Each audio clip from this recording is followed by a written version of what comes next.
વડોદરાના ફરતીકોઈ ગામે સરકારી સસ્તા અનાજની દુકાનનો માલ કાળા બજારમાં વેચી દેવાતો હોવાની આશંકા। અરજદાર રમણીકલાલ નાનજીભાઈ મકવાણા, ગામ ફરતીકોઈ, જિલ્લો વડોદરા, તેઓ સરકારી સસ્તા અનાજની દુકાનોમાં માલ લેવા માટે ગયેલા અને આ ગ્રાહકની નજરે એક ગાડી ઉપર પડેલ, જેમાં બપોરના સમયે બહાર ગામનો એક અશોક લેલનનો 4 વ્હીલ ટેમ્પો જોવાયેલ, જેમાં અનાજની બોરીઓ તેમજ અન્ય સરકારી માલ હોવાની શંકા જતા ગ્રાહકે તેનો વિડીયો ઉતારી લીધો।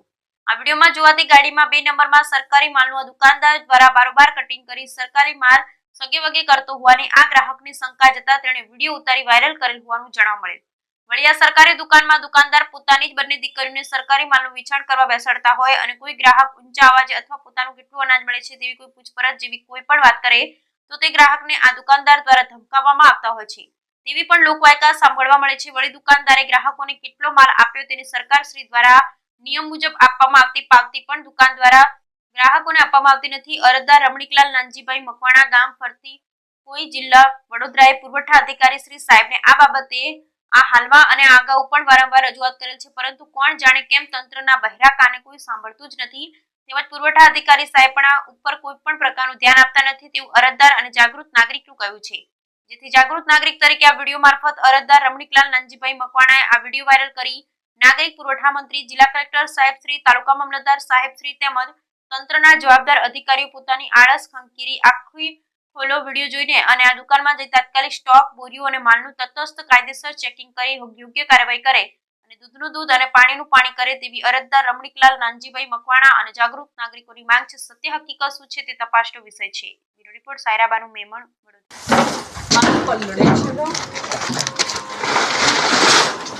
આ ગાડીમાં માલ ભરેલો હતો, જે ગાડી ગોડાઉનમાંથી માલ ભરી અને ફરીવાર રિટર્ન પાછો ગોડાઉનમાં નાખવામાં આવે છે, બરાબર। અને આ ગાડીના જે મજૂર છે આ બાજુ ઊભેલા છે, ચેક કરી લીધે। અને આ ભાઈ ડ્રાઈવર છે, બરાબર। શું નામ ભાઈ તારું? શું નામ? શિવભાઈ। હા, શિવભાઈ નામ છે। જે સસ્તા અનાજનો માલ બારોબાર જે હગે વગે થતો હતો સમય ત્યાં પણ ગોડાઉન બતાવે ને, ગોડાઉન કેમ, ગોડાઉનની જગ્યા બતાવે ને, ત્યાં પણ જગ્યા બતાવે પણ નાખો ત્યાં હાલો, હું ત્યાં ઊભો છું ને। ના ના, મારે કંઈ નથી,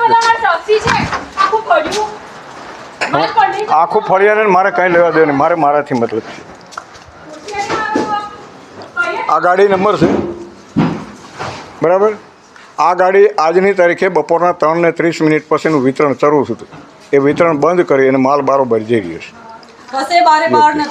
પણ ગોડાઉન બતાવો ને। આ ગાડીની પાછળ હું જવા તો હું કરા ખાલી કર્યો, પલળે છે તો ખાલી કરવાનું જરૂર હું તમારે, હું એમ કહું છું, પલળે છે તો ખાલી કરવાની જરૂર હું, ભરી દીધા પછી ખાલી કરવાની જરૂર ક્યાં છે તમારે?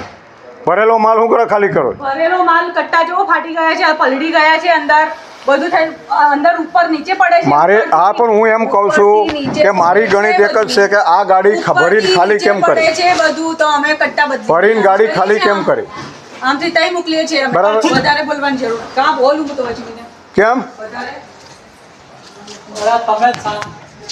ના ના, એ હામી બળબડ કેમ કરે? તમે એક વસ્તુની ચોરી કરતા હું કાયદેસર પકડું છું, બરાબર? અને તમે એમ કહો છો કે માલ ગોડાઉનમાં જાય છે, કયા ગોડાઉનમાં માલ જાય?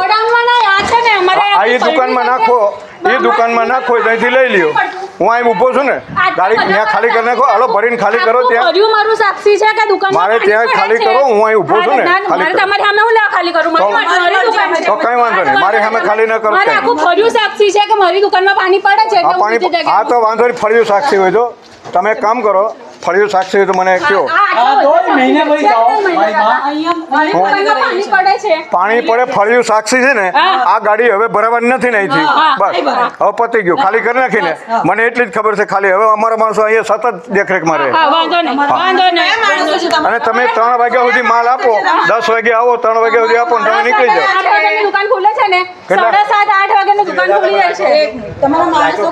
આજે તો ફોન ઉઠાવીને કીધું કે ભાઈ માલ મળે છે, મોબાઈલ બગડી ગયો છે, આ ભૈયા મને 4 વાર ફોન કર્યો, એમનો ફોન મેં નહીં ઉપાડ્યો, એને પૂછો રાજુ ઉપર ચડ્યો, વાયરો કાપ્યા, પાછો ફરી જોડ્યા, પાછો વાયરો કાપ્યા, તમે તો કઈ વાયરો કાપડી ઉપરથી ફટાક મેં વાયરો ને ભેગા થઈ ગયા, મારા અહીંયા શોર્ટ સર્કિટ થાય છે, મારે એનું નહીં કરવાનું, વાંધો નહીં, હા વાંધો નહીં।